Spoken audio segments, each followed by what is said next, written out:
무더운 여름입니다. 저희 아내가 저에게서는 가장 큰 야당입니다.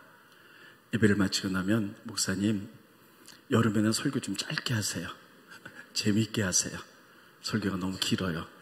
여름에는 무거운 설교하지 마시고 가벼운 설교 짧게 하셔야지 은혜가 됩니다. 이런 얘기를 자주 해요. 그래서 오늘은 순종하는 마음으로 좀 재미있는 설교를 하려고 그랬는데 제가 재미가 없는 사람이라서 스타일대로 잘 안 돼요. 재미없더라도 재미있게 좀 들어보시고, 제가 조금 노력을 좀 했는데 두 주에 걸쳐서 예수님의 라이프 스타일에 대해서 좀 말씀을 전하려고 합니다. 예수님은 우리 죄를 위하여 십자가에 달려 돌아가셨어요. 그래서 피 흘려 돌아가셔서 그분을 믿음으로 구원을 얻게 되지요. 가장 중요한 것이지만, 그러나 성경을 보면서 그분이 어떻게 사셨는가를 보는 것은 굉장히 중요합니다. 왜냐하면 믿음은 예수님을 따라가는 것이에요. 그래서 그분이 어떻게 사셨는가를 보고 우리가 따라가는 것, 우리는 그것을 예수님의 라이프 스타일이다 이렇게 얘기합니다. 두 주에 걸쳐서 얘기하겠습니다. 오늘은 그분의 외모, 어떻게 생기셨을까? 이 시대는 외모 지상주의입니다. 어떻게 하면 더 이쁘게 보일까, 날씬해 보일까, 좋은 옷을 입을까, 이렇게 생각을 하죠. 여러분, 예수님을 어떻게 생기셨을까요? 성경 기록은 없어요. 그러나 우리가 그림이나 영화를 보면 예수님이 제일 잘생기셨어요. 긴 머리에 호수 같은 눈동자, 뾰족한 코, 누가 봐도 예수님이에요. 그래서 교회를 다니지 않는 사람도 예수님의 12제자와 예수를 같이 놓고 보면 누가 예수님일까 물어보면 정확히 알아냅니다. 왜냐하면 제일 센터에 제일 좋은 옷을 입고 잘생기셨기 때문이에요. 근데 예수님 과연 그렇게 생기셨을까? 성경은 이렇게 기록하고 있습니다. 스크린 보십니다. 이사야서 53장 2절에 보면 그는, 이것은 바로 앞으로 메시아가 왔을 때 메시아의 모습입니다. 주 앞에서 자라나기를 연한 순 같고 마른 땅에서는 뿌리 같아서, 여기 보면요, 아직 넘기시 말고요, 마른 땅에서 난 뿌리 같다. 식물이 씨가 떨어졌을 때 비가 와서 촉촉하고 옥토가 됐을 때 뿌리도 깊고 이파리도 이쁘게 나요. 근데 비가 오랫동안 내리지 않아서 땅이 갈라지고 말라있으면요, 뿌리도 그렇고 이파리도 아주 보잘것없이 나오는데 메시아 예수의 모습이 이와 같다는 거예요. 뿐만 아니라 고운 모양도 없고 풍채도 없다. 풍채도 없다는 것은 좀 어떻게 좀 등치라도 있으면 좋겠는데 아주 왜소하다는 거예요. 우리가 보기에 흠모할 만한 아름다운 것이 없도다, 이렇게 표현하고 있어요. 그러니까 예수님은요, 외모가 첫째 초라하셨어요. 두 번째, 아름다운 모양도 없고 풍채도 없다, 이렇게 말씀하세요. 그 얘기 뭐냐면 왜소하셨어요. 아주 그러니까 마르셨던 것 같아요. 여러분, 지금은 미인의 기준이 날씬한 겁니다. 그래서 이렇게 어떻게 해서든 좀 말라보려고 애를 써요. 그래서 저도 좀 다이어트를 하면서 말라보려고 애를 쓰는 게 잘 안 되더라고요. 근데 그것은 지금부터 2000년 전 예수님 당시 또 고대화의 그 미의 기준이 전혀 다릅니다. 지금은 날씬한 게 미의 기준이지만 고대는요, 뚱뚱한 게 미의 기준이었어요. 그러니까 여러분, 지금부터 한 50년 해도요, 제가 어렸을 때 다 못 살았잖아요. 그래서 뚱뚱한 사람이 별로 없어서 잘 먹고 살집이 있어 얼굴 휘어멀거하고 이렇게 좀 몸이 좀 이렇게 뚱뚱하면 부잣집 막내 아들 같다, 이렇게 얘기했어요. 또 여인들이 이렇게 얼굴이 보름달 같고 이러면 부잣집 맏며느리감이다, 이렇게 얘기했어요. 그래서 기준이 이런 거였습니다. 구약의 아가서를 보면 솔로몬이 술람미 여인과의 사랑의 이야기예요. 그래서 자기가 사랑했던 술람미 여인에 대해서 외모를 표현하고 있는데 그 외모가 뚱뚱한 거였어요. 스크린 보십니다. 아가서 7장 1절에 보면 배꼽은 섞은 포도주를 가득히 부은 둥근 잔 같다. 배가 이렇게 둥글다, 이런 거거든요. 그러니까 허리는 백합화로 두른 밀단 같구나. 그러니까 둥근 잔이라는 건 뭐냐면 요즘 미인의 기준이 허리가 24? 너무 날씬한가요? 그러니까 허리가 한 38 정도 이렇게 되는 뚱뚱한 여인을 보면 아름답다. 왜냐하면 그 당시에 사람들은, 왕이나 몇몇 사람은 잘 먹고 잘 살았지만 대부분의 사람들이 다 먹을 것이 없었어요. 그래서 아주 먹을 것이 없어서 다 가난하고 그래서 날씬했어요. 그래서 그 당시에 아가서를 보면 그 솔로몬이 사랑했던 술람미 여인이 좀 뚱뚱한 것을 알 수가 있어요. 이게 미의 기준이었어요. 우리가 다니엘서를 보면 다니엘이 어린 소년이었을 때 바벨론 포로로 잡혀갑니다. 그때 왕이 우상에게 절했던 음식을 내려주죠. 그러니까 다니엘이 거부를 합니다. 이건 먹을 수 없습니다. 나는 하나님 성기이기 때문에 나에겐 채식만 주십시오. 그러니까 환관장이 말하기를 왕의 식사를 거부하고 채식만 먹었을 경우 내 목이 날아갈 수 있으니 어떻게 하면 좋겠는가? 그럼 열흘간 시험해 보십시오. 열흘 동안 채식을 줘서 제가 더 건강하면 앞으로 채식만 먹게 하십시오. 그래서 열흘 동안 채식을 줬더니 더 건강해졌어요. 자, 스크린 보시죠. 다니엘서 1장 15절에 보면 열흘 후에 그들의 얼굴이 더욱 아름답고 살이 더욱 윤택하여 왕의 음식을 먹는 다른 소년들보다 더 좋아 보인지라. 이거 보면 그래서 윤택하다는 말이 있어요. 그리고 다른 소년들보다 좋아 보인지라 이 말이 있어요. 이게 히브리 말로 발이라는 얘기거든요. 발의 뜻은 보면 다른 사람보다 살이 쪘더라, 뚱뚱해졌더라 이런 뜻이에요. 살이 쪘더라. 그러니까 여러분 우리가 구약에 보면 지금의 외모와는 조금 많이 다릅니다. 좀 이렇게 좀 살집이 있는 사람이 미의 기준이었어요. 거기에 비하면 예수님께서는 어떤 그렇게 흠만날 육체가 없다는 거예요. 그래서 그분은 초라하고 그리고 왜소하셨다 하는 것을 알 수가 있어요. 더군다나 그분은요 겉늙어 보이셨어요. 여러분 예수님이 주로 했던 사역이 어떤 거냐면 산이나 들이나 바다로 가면서 복음을 증거하고 말씀 증거하신 거잖아요. 근데 이스라엘 나라는 굉장히 뜨거운 나라예요. 그래서 자외선이 저기서 강한 나라라서 예수님 시대 때 뭐 선크림이 있었겠어요? 그래서 그런 햇빛을 받으면서 했기 때문에 그 자외선 저기서 피부를 늙게 만들었잖아요. 그래서 굉장히 늙어 보이셨어요. 그래서 예수님이 30살에 사역을 시작하셨는데 사람들이 보기에 한 50쯤 돼 보였어요. 스크린 보시죠. 요한복음 8장 57절에 보면 유대인들이 이르되 내가 아직 50세도 못 되었는데 아브라함을 보았느냐? 그러니까 한 30살쯤 된 예수님을 가지고 늙어 보이셔서 한 50쯤 됐나? 이렇게 생각했다. 그러니까 예수님은 외모가 굉장히 볼품이 없으셨어요. 여기 권사님 계신데 죄송해요. 한 50 되셨는데 제가 한 70 되셨나요? 이렇게 말한다면 막 이러면서 내가 그렇게 늙어 보여 두고 보자 막 이럴지도 모르겠어요. 근데 예수님이 그렇게 겉늙어 보셨다는 거예요. 근데 예수님이 이렇게 외모를 보면 아주 초라해요. 그러면 여러분 예수님은 왕 중에 왕이시고 메시아시고 하나님이세요. 그럼 이 땅에 오셨을 때 모든 사람이 우러러 볼 수 있도록 가장 잘생긴 모습으로 오실 수도 있었어요. 근데 예수님이 그런 것들을 이렇게 하시지 않고 초라하게 오셨다는 사실이에요. 그러면 이것을 통해서 도대체 우리에게 주시는 메시지는 뭔가 하는 거예요. 예수님은 외모보다는 정말 중요한 게 뭐냐? 영원한 영혼이라는 거예요. 외모보다는 영혼이 중요하다는 거예요. 하나님과의 친밀한 관계, 그리고 우리가 이 땅에서 강건해야 70년, 80년을 사는데 죽은 다음에 영원히 천국에서 영원히 살아가는데 중요한 것은 영혼이라는 거예요. 그래서 이런 것들을 우리에게 직접 삶으로 살아내심으로 말미암아 우리에게 당신의 라이프 스타일을 우리에게 보여주셨어요. 우리는 정말 중요한 게 영혼이 있죠. 근데 영혼보다는 보이는 외모에서 너무 지나치게 이 시대가 지금 세상적인 가치관이 이렇게 돌아가고 있다는 거예요. 성경에 보면 하나님이 이렇게 말씀하셨어요. 사람들은 외모를 보나 하나님 중심 보신다는 거예요. 따라해 보겠습니다. 하나님은 중심 보신다. 그 중심에 하나님께 가 있는가? 하나님을 경외하는가? 하나님께 친밀한 관계 속에 있는가? 하나님의 성품을 닮아가고 있는가? 하나님은 그것을 보신다는 거예요. 근데 사람은 자꾸만 외모를 봐요. 어쩔 수가 없어요. 성경에 보면 가장 위대한 선지자였던 사무엘도 그랬기 때문이에요. 하나님이 사무엘에게 이렇게 얘기합니다. 이새의 집에 가서 이새의 아들 가운데 한 사람을 기름 부어서 왕으로 삼으라. 그래서 이새의 아들들이 다 왔습니다. 첫 번째 엘리야를 보니까 너무 잘생겼어요.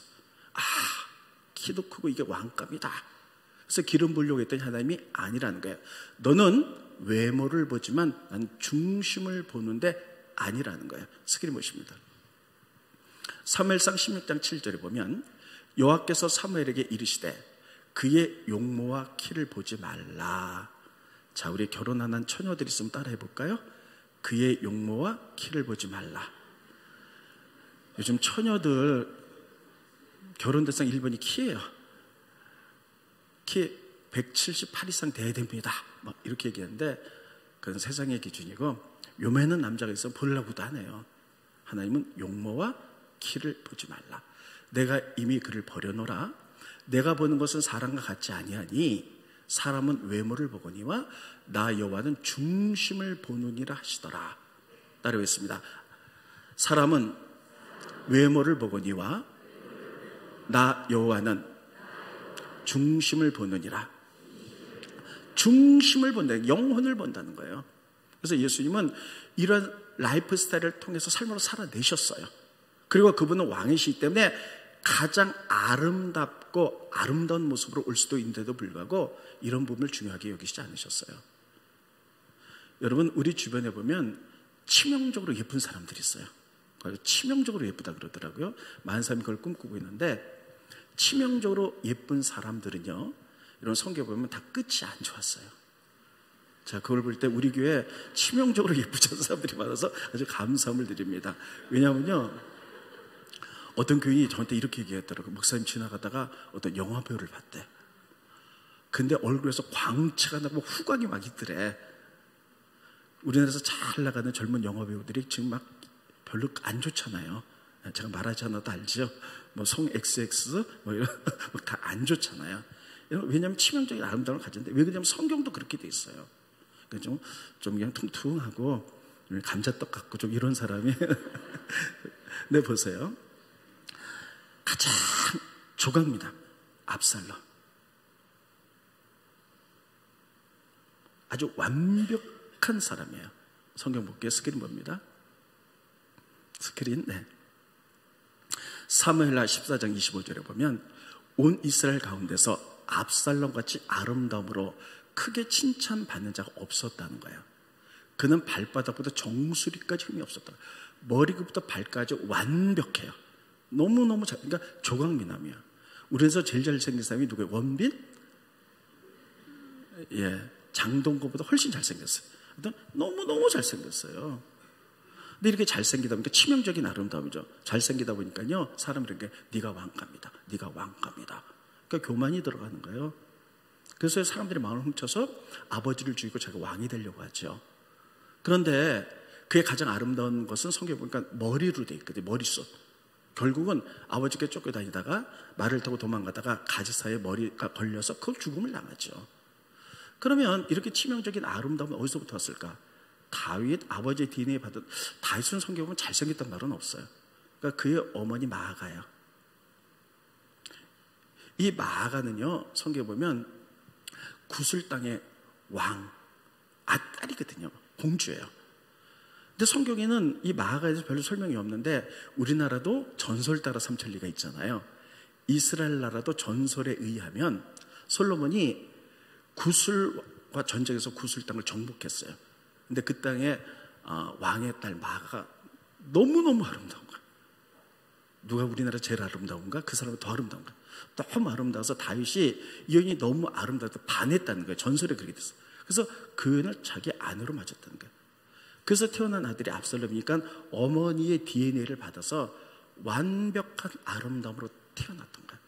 모든 사람이 너무 아름답다 그랬는데 결국은 끝이 좋지 않았던 거예요. 그러니까 치명적인 아름다움은요, 우리가 추구하지만 결국은 좋지 않아요. 그냥 보리떡처럼 이렇게 생긴 게 그래도 좋은 것 같아요. 이것뿐만 아니라 솔로몬 보세요. 대단한 왕이죠. 모든 복을 다 받았어요. 그런데 결국은 그 복을 받고 교만해서 우상 섬기고 지나친 사치로 인하여 그 죽은 다음에 나라가 두동각이 났죠. 그러면 이에 그 완벽함은 어디서 왔을까? 다윗과 그의 어머니 바세바예요. 바세바 보세요. 바세바는 자기 부하의 아내예요. 근데 너무 아름답게 생겼으니까 치명적으로 아름답죠. 근데 사람이 그렇더라고요. 지나가다가 정말 눈에 띄는 아름다운 사람을 보면 보기 싫으니까 한 번 더 보게 되잖아요. 치명적으로 아름다우니까요, 부하를 죽이고 자기 아내로 삼는 거예요. 그래서 이 DNA가 솔로몬에게 간 거죠. 아주 완벽한 아름다움이에요. 근데 결국 다 끝이 안 좋습니다. 성경은 이것을 통해서 우리에게 뭘 가르치고 있냐면 예수님의 라이프 스타일을 통해서 외모보다 정말 중요한 게 영혼이라는 거예요. 우리의 중심이 하나님께 가 있는 것이라는 거예요. 여러분 결혼할 때 외모를 많이 보시죠. 외모는 살다 보면 1, 2년 지나면 다 묻혀버리고 말아요. 그 사람의 중심, 하나의 성품이 드러나 있는가가 가장 중요한 거예요. 그래서 그분의 라이프 스타일 보면 외모를 별로 중요하게 여기지 않았다라는 것, 이것을 우리들에게 삶으로 가르쳐주고 계신 거예요. 요즘 애들이요 참 너무너무 이뻐하고 싶어요. 그러니까 이쁜 걸 좋아해요. 그래서 아이들이 제일 좋아하는 말이 참 예쁘다, 이 말을 제일 좋아하는데 제일 싫어하는 말, 착하게 생겼다. 저도 애들 이렇게 보면요 좀 칭찬하고 싶은데 이쁜 데가 없잖아요. 그러면 너 참 착하게 생겼다. 그러면 너무너무 싫어한다는 거예요. 이건 외모 지상주의거든요. 그래서 예수님의 라이프 스타일 첫째, 외모보다 중요한 것은 바로 영혼이다 라는 것들을 삶으로 이렇게 보여주고 계신 거예요. 두 번째, 예수님의 옷이에요. 예수님 어떤 옷을 입으셨을까? 옷은 그 사람의 위치를 말해주고 있습니다. 예를 들면 제가 지금은 입지 않지만 주일 낮예배 때 가운을 입고 스토를 해요. 그럼 누가 봐도 목회자예요. 이 위치를 말해주고 있어요. 구약의 많은 왕들, 귀족들은요 자주색 옷을 입었어요. 이 옷을 입는 것은 사상사랑과는 달라요. 지위가 높은 사람이다, 이런 것이에요. 그러면 우리가 구약부터 신약까지 주님 다시 오실 때까지 이 세상에서 제일 비싼 옷은 얼마짜리고 누가 입었을까요? 70억짜리 대제사장이 입었던 옷이에요. 얼마? 아예 안 놀래냐? 왜? 좀 놀라야지 재밌는데. 그럼 왜 70억인가? 여러분 대제사장 옷에는요 주먹만한 12보석이 달렸거든요. 그리고 양쪽 어깨도 12개 보석들이 달렸는데 다이아몬드 요만한 것도 비싸잖아요. 주먹만한 게 달렸다고 생각해봐요. 이 세상에는 뭐 물방울 다이아몬드가 있다 그래요. 근데 그 다이아몬드는 값으로 새길 수가 없다는 거예요. 너무 비싸서. 그런 것들이 달렸어요. 그러니까 제사장의 옷이 가장 아름다워, 가장 70억, 가장 제사장은 구별하기 위해 그 사람의 지위를 나타내기 위해서 이런 옷을 입었던 거예요. 그럼 예수님은 이 땅에 왕으로 오셨어요. 메시아예요. 왕 같은 메시아예요. 그러면 그분이 입는 옷은 우리가 좀 달라야 되지 않겠습니까? 그래서 조금 더 막 멋있고 누가 봐도 예수님. 우리가 성화, 아름다운 그림이나 영화를 보면 예수님은 딱 우리가 금사할 수가 있어요. 옷도 좀 다르고 얼굴 좀 다르고. 근데 예수님은 그런 옷을 입으셨을까? 아니에요. 예수님은 그냥 평범한 옷을 입으신 것을 성경에 알 수가 있어요. 옷이 참 이상해요. 양복을 입으면 이렇게 남자들은 이렇게 어디 가서도 조심하지 않는데도 이렇게, 근데 남자들이 확 돌변할 때가 있어요. 예비군복을 입으면 확 돌변해. 남자들 할까? 양복 입으면 괜찮은데 오늘 갑자기 예비군복을 입으면요 갑자기 말투도 달라지고 행동을 좀 건들건들해지고 막 이래요. 아무데나 확 묻고. 근데 양복 입으면 그럴 수 없잖아요. 예수님이 정말 왕같은 좋은 옷을 입었다면 행동할 수 없는 행동들이 나와요. 이것을 통해서 우리는 예수님이 가장 보편적인 옷을 입으셨다는 것을 알 수가 있어요. 예수님이 배를 타고 지나갔을 때 배 고물에서 아무렇게나 주무셨어요. 산에서 밤에 아무렇게나 주무셨어요. 좋은 옷을 입고는 그렇게 주무실 수가 없는 거예요. 스키리못입니다. 마태복음 8장 24절에 보면 바다에 큰 놀이 일어나 배가 물결에 덮게 되었으므로 예수께서는 주무시는지라. 배를 타고 좋은 옷을 입고 아무렇게 잘 수가 없어요.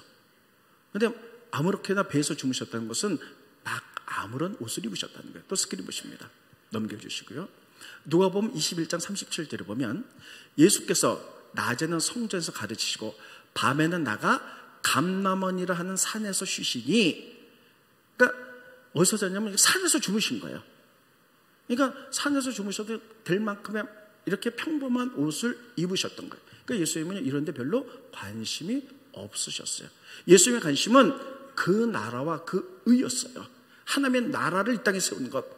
그래서 옷은 이런 것은 별로 예수님의 관심을 안 가지셨어요. 그것이 그분의 라이프 스타일이었어요. 여러분, 가룟 유다가 예수님을 배반했어요. 그래서 이제 예수님께서 겟세마네 동산에 기도하실 때 제사장의 하속들이 이제 무기를 가지고 예수님을 잡으러 옵니다. 그때 이제 물어보죠. 가룟 유다가 예수님 어떻게 생겼냐? 근데 예수님이 만약에 잘생겼고, 그리고 제자들은 좀 구질구질한 옷을 입었는데 혼자 이렇게 반짝반짝한 세마포를 입었다면 거기 가보면 여러 사람 기도하는데 잘생겼고 아주 빛나는 옷을 입은 사람, 그 사람이 예수니까 그 사람 잡으면 돼, 이렇게 말했을 거예요. 근데 겉으로는 누가 예수님인지 누가 제자든지 전혀 구별이 안 가요. 똑같이 못생겼고 똑같이 다 구질구질한 옷을 입었어요. 그래서 뭐라 그랬냐면, 가서 내가 그 많은 사람 가운데 키스하는 자가 예수다라는 거예요. 그때 잡으라는 거예요. 스크린 보시죠. 마태복음 20장 48절에 보면, 예수를 파는 자가 그들에게 군호를 짜 이르되, 내가 너희들 가면 제일 꽃미나, 그리고 다른 사람은 옷을 구질구질하게 입었는데 좋은 옷을 입은 사람이 있어, 그를 잡으라 한 게 아니에요. 겉으로는 다 똑같아. 누가 누군지 몰라요. 내가 입 맞추는 자가 그니 그를 잡으라 한 자라. 그러니까 겉으로는요, 제자들과 예수님 섞여 있으면 누가 제자고 누가 예수님인지 아무도 구별할 수 없었다는 거예요. 예수님의 라이프 스타일은요, 옷 보이는 것에 별로 관심이 없어요. 그 나라와 그 의였어요. 저는 저희 딸이 3년 전에 결혼을 했습니다. 근데 결혼하기 3년 전만 해도요, 여자 핸드백이 500만 원짜리가 있다는 건 정말 몰랐어요. 그냥 그런 얘기만 들어 진짜 농담인 줄 알았어요. 근데 딸애가 결혼할 때가 되니까 막 이제 얘기를 듣잖아요. 근데 뭐 혼수품으로 뭐 500만 원짜리 핸드백을 하는 게 요즘 다 해야 되는 거고 뭐 이럴 때 미쳤나? 왜냐하면 저는 진짜로 여자들, 저는 세상을 잘 몰라서 핸드백에 30만 원이면 제일 좋은 거 사는 줄 알았어요. 그런데 정말 그렇더라고요.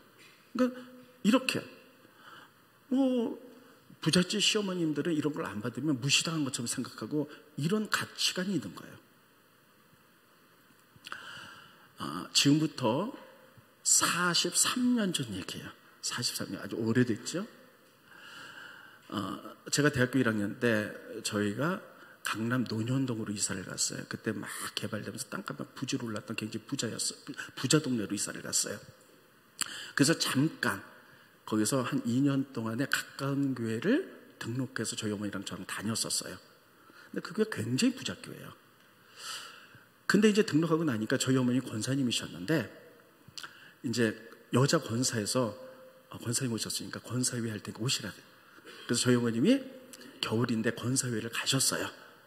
가셨다가 오는데 얼굴빛이 안 좋으신 거예요. 그래서 오시면서 탁 문을 열고 하시는 말이, 우리들 다 앉아 있는데, 나 밍크 코트 사야 되겠다 이러시는 거예요.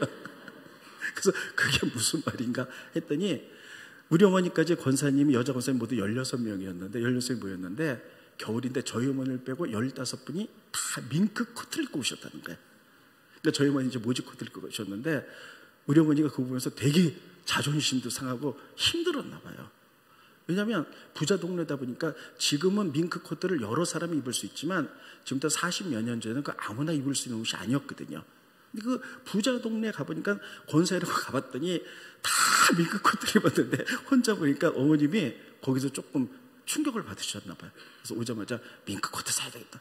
근데 진짜 사시더라고요. 그래서 이제 나중에 다 후회하시고 그 다른 사람에게 플로잉하고 이제 이러고 이제 돌아가셨어요. 이런 걸 보면서 우리의 관심은요, 외모, 옷에 많은 관심. 여러분, 좋은 옷이 한두 벌은 있어야 돼요. 왜냐하면 그런 걸 입고 갈 장소가 있기 때문이에요. 근데 모든 것을 그렇게 할 필요는 없어요. 예수님이 라이프 스타일로 우리에게 이런 걸 보여주고 계신 거예요. 중요한 거 그거 아니야. 좋은 옷을 입고 갈 때가 있지만 예수님은 그냥 평범한 옷을 입으셨고, 정말 중요한 게 뭐냐? 가치관을 가지신 거예요. 그 나라와 그 의를 구하는 거다. 이런 것들을 가지고. 그러니까 우리 그런 라이프 스타일을 통해서 배워야 되는 거예요. 세 번째, 집입니다. 저는 예수님 어떤 집에서 사셨을까? 예수님 사실 집이 없으셨어요. 먼저 보고 말씀드릴게요. 스크린.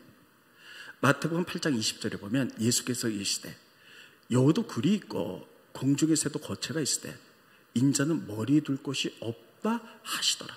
그러니까 예수님이 나는 머리 둘 곳도 없다는 거예요. 집 없다는 거예요. 네, 여러분, 참 우리나라는 자본주의 국가고요. 참 뭔가 너무 잘못되고 있어요. 모든 사람들의 결혼해서 꿈이 뭡니까? 집 사는 거예요. 참 그렇잖아요. 젊은이들이 집값이 너무 비싸니까 결혼도 못해. 뭐 집이 있어야지 결혼하잖아요. 직장도 그렇고, 그러니까 아기도 안 낳고. 저희 딸애가 수원에서 살아요. 근데 전세도로 사는데 2년이 됐으니까 이제 이사를 가야 돼요. 주인이 나가라 그래서 집값을 알아보는데 너무너무 비싸갖고 이거 큰일 난 거예요. 너무 비싸다는 거예요. 그래서 그걸 보면서 야, 성실하게 살아가는데 집값이 올라가면 못 쫓아가는 거예요. 그러니까 이게 지금 뭔가. 근데 예수님이 집이 없으셨거든요. 여러분, 이것을 통해서 우리에게 주는 교훈들이 있어요. 저는 예수님의 라이프 스타일을 우리가 따라가서 살아간다면, 성경의 진리대로 살아간다면 이 문제는 다 해결될 걸로 믿어요. 여러분 보세요. 저는 이렇게 생각합니다. 우리들이 살만한 집이 있잖아요. 뭐 부부가 사는 사람 한 20평대, 또 가족이 있는 사람 30평대, 더 넓은 사람 뭐 40평대도 집이 있을 수 있죠. 그래서 여기서 우리가 살만하다면 거기서 스톱하셔야 된다고 생각해요. 따라하겠습니다. 스톱. 다시요. 스톱. 좀 크게 보세요. 스톱. 살만하면 여기서 스톱하고요. 그리고 하나님이 이제 복을 주시면 이것을 축복의 통로로 흘려보내는 거예요. 하나님을 세우는 것. 이게 성경에 골고루 여러 군데 말하고 있어요. 이게 예수님의 라이프 스타일인데, 우리가 구약에 보면 소돔과 고모라 있잖아요. 소돔과 고모라 성이 유황불로 멸망했거든요. 멸망한 원인을 우린 창세기 보면 성적인 타락으로 봐요.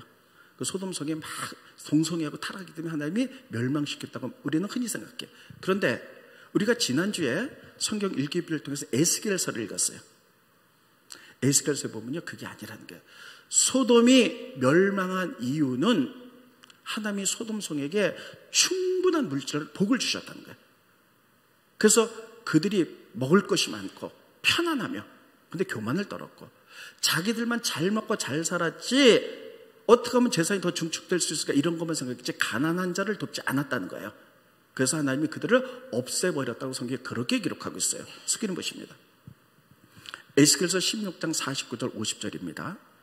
내 아우 소돔의 죄악은 이러하니, 그와 그 딸들에게 잘 살다 보니까 교만함이 있었어요. 교만함과 음식물의 풍족함과 태평함이 있었어요. 그러니까 잘 먹으니까 돈이 많으니까 태평함이 있었음이며, 그런데 또 그가 가난하고 궁핍한 자를 도와주지 아니하며, 하나님이 사람들에게 왜 물질을 많이 주시는가, 그것을 알아보지 않고 그냥 복 받으니까 그냥 편안하게 살고 다른 사람의 고통을 생각하지 않았을 때, 50절 거만하여 가증한 일을 내 앞에서 행하였음이라.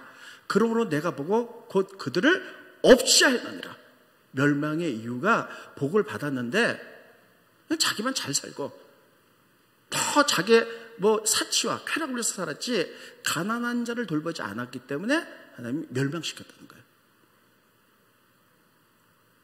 제가 여러분께 늘 말씀드리지만 중간 이상 받았다는 것은 소명입니다. 따라했습니다. 중간 이상 받았다는 것은 소명이다. 제가 정말 많이 가르쳤어요. 나중에 이 다음에 한 100년 후에 다 천국 가서 만날 건데, 그때 목사님은 이 교회는 왜 이렇게 좋은 천국에 막 좋은 축복을 받고 사는데 천국에서 우리 이게 뭡니까?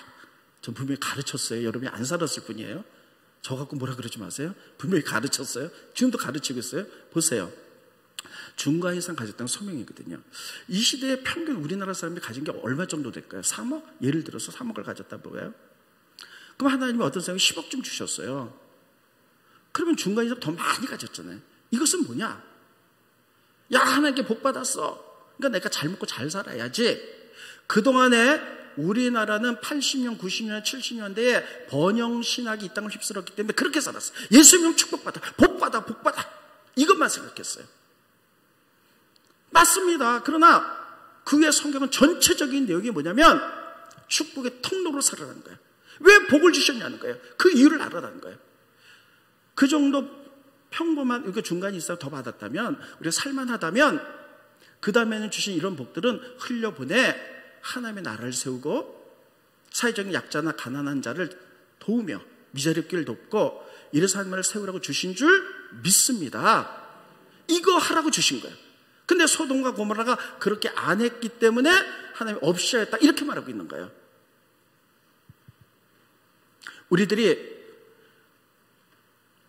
중간 이상 받은 것이 있어요. 지식도 중간 이상 받고 기술도 중간 이상 받고 물질도 중간 이상 받았다면 다 그것을 하나님께 세려고 하나님이 주신 거예요. 그러면 우리들이 그것을 가지고 복을 받고 흘려보낼 때 하나님은 계속 하나님 나라를 세우라고 그런 사람에게 더 크게 축복해 주실 줄로 믿습니다. 이게 성경의 원칙이에요. 그래서 여러분 반드시 기억할 게 있어요. 따라했습니다. 누가복음 12장. 다시요. 누가복음 몇 장? 반드시 기억하세요. 저는 여러분들이 다 축복 받을 줄로 믿습니다. 아, 이게 대답이 작냐. 여러분 다 축복 받을 줄로 믿습니다. 정말 저 그렇게 생각해요. 그리고 그렇게 기도해요. 그런데 우리가 축복 받았을 때 누가복음 12장을 반드시 기억해야 돼. 이게 뭐냐? 12장 이렇게 되어 있어요. 어떤 부자야. 그러니까 살만해요. 농사를 졌는데 너무너무 잘 된 거예요. 너무너무 잘 됐어요. 잘 됐어. 축복 받았어. 그러니까 이 부자가 이거 어떡하지? 그렇지. 큰 곡간을 세워서 양식을 다 집어넣자. 이제 평생 먹고 살아도 되겠다. 그것을 보니까 내 영혼이 다 편안하다. 부자가 이렇게 생각하는 거예요. 그랬더니 하나님 뭐라 그러냐면 이 어리석은 자야. 내가 오늘 네 영혼을 걷어가면 이거 누구 것이 되겠느냐. 그러면서 이렇게 말하는 거예요. 스크린 보십니다. 이 말씀 반드시 기억해야 돼요. 누가복음 12장 21절. 외우기도 쉽게 11 꺾고 올라면 21이에요. 자기를 위하여 재물을 쌓아두고 하나님께 대하여 부여하지 못한 자가 이와 같으니라. 따라하겠습니다. 하나님께 대하여 부여하지 못한 자. 자기를 위하여 재물을 쌓아뒀지만 하나님에 대해 부여하지 못한 자가 이 부자 같다는 거예요. 하나님께 부여하다는 거예요. 그러면 이 사람이 지금 부자면 살만하잖아요. 근데 하나님이 어마어마하게 복을 주신 거예요. 그때 하나님은 믿음을 다뤄보시는 거예요. 너 살만한데 내가 너 크게 부자 되게 만들 수 있는데 어떻게 사용할지 보자. 그랬더니 이 사람은 자기만 생각하는 거야. 큰 곡간을 만들어 놓고 양식을 놓고 보면서 야, 죽을 때까지 내가 먹고 살겠구나. 내 영혼이 다 편안하다. 하나님이 어리석은 자야. 너 데려가면 이거 누구가 됐냐? 네가 하나님께 부여하지 못했다는 거야. 그러면 하나님께 부여한 자는 뭐냐는 거예요. 하나님이 축복했을 때 우리가 살만한데 하나님 축복했을 때 그 복을 가지고 하나님 나라를 세우고 주셨지. 결국 그것을 해서 흘려보내는 자, 하나님 나라를 위하여, 가난한 자를 위하여, 사회적인 약자를 위하여, 미자립교회와 선교를 위해 흘려보내며 하나님을 세워갈 때 하나님이 네가 하나님에 대해서 부여했다라고 평가할 거예요. 이런 자에게 하나님 계속 더 주실 줄로 믿습니다. 이게 하나님의 섭리예요. 그러므로 이런 반드시 기억해야 될 것은 지금 막 너무 가난하고 뭐 이러면 이렇게 할 수 없잖아요. 근데 이제 우리가 어느 정도 안정돼서 이 정도면 뭐 괜찮다 싶을 때 하나님이 또 복을 주시잖아요. 그때 이거 어떻게 할까? 그때가 하나님 달아보시는 거거든요. 여러분 믿음 달아보는 거예요. 그때 반드시 나를 위하여 어떻게 하는 것이 아니라 하나님이 이것을 왜 주셨는가 보는 거예요. 다른 사람보다 왜 나를 더 많이 주셨는가? 나 살만한데. 이유가 있는 거거든요. 축복의 통로가 되라는 거예요. 그래서 너를 통하여 하나님 나라가 자꾸만 세워지고 이렇게 물질이 흘러간다면 하나님 계속 주신 줄 믿으시기 바랍니다. 이게 하나님의 섭리예요. 따라하겠습니다. 내가 더 부자가 되면 그때 제가 말을 잘못했어요. 더 부자가 된 게 하나님이 물질을 주실 때 생각해야 된다. think 왜 주셨나? 반드시 생각하셔. 나 혼자 잘 먹고 잘 살아준 거 아니에요. think 생각하라. 제가 감사한 거는 우리에게는 큰 부자가 없어서 이 설교도 시험 들 자가 없기 때문에 감사해요. 그러나 하나님은 우리 교회 분명히 우리 교회 많이 흘려보내기 때문에 여러분 헌금을 흘려보내잖아요. 그러니까 여러분 흘려보낸 거예요. 우리 교회를 교인들을 축복할 줄 저는 분명히 믿어요. 몇 배로 축복할 거예요. 그때 반드시 기억하셔야 돼요. 누가복음 몇 장 몇 절? 누가복음 몇 장 몇 절? 12장 21절. 네, 반드시 그때가 믿음 달아보는 거예요. 그래서 저 이런 기도도 가끔 해봅니다. 하나님, 저 돈 쓰는 거 아시잖아요. 100억만 줘보세요. 제가 어떻게 쓰는지 보여드릴게요. 안 주시더라고요. 진짜로 그런 기도해요. 하나님, 저 100억 한번 줘보세요. 제가 어떻게 쓰는지 보여드릴게요. 근데 막상 100억이 오면 흔들릴까봐 그런지 안 주시는데, 아무튼 이게 바로 마음의 자세예요. 그런 자에게 보여주실 줄로 믿습니다. 말만 그렇게 하는 게 아니라 삶으로 실제로 그렇게 살아냈어요. 이게 예수님의 라이프 스타일이에요. 이렇게 살았다는 사실을 기억하고 다음 주에 라이프 스타일 2 하겠습니다. 기대하시고요. 기도하겠습니다. 고마우신 주님, 은혜를 감사함을 드립니다. 오늘 예수님의 삶에 대해서 그분이 어떻게 살았는가를 보고 따라가는 것이 우리의 믿음인 줄 압니다. 그분의 외모, 그분의 옷, 그분의 집. 우리가 기억해야 될 것은 우리를 축복의 통로로 부르셨사오니 누가복음 12장 21절을 반드시 기억하기 원합니다. 우리가 복을 받아 살만할 때 하나님 계속 복을 부어주신다면 그 복을 가지고 하나님을 영화롭게 할 수 있는 저희들이 되어갈 수 있도록 도와주시옵소서. 그 복을 가지고 하나님 나라를 세우길 원합니다. 사역적인 약자와 가난한 자와 선교사와 미적기를 도울 때 하나님 계속 그 일을 하라고 우리에게 계속 축복으로 부어주실 줄로 믿습니다. 그것을 마음속으로 결정하게 하게 하시고 그렇게 삶으로 살아낸 교회요 교인들 될 수 있도록 복 내려 주시옵소서. 예수님의 이름으로 기도하옵나이다. 아멘.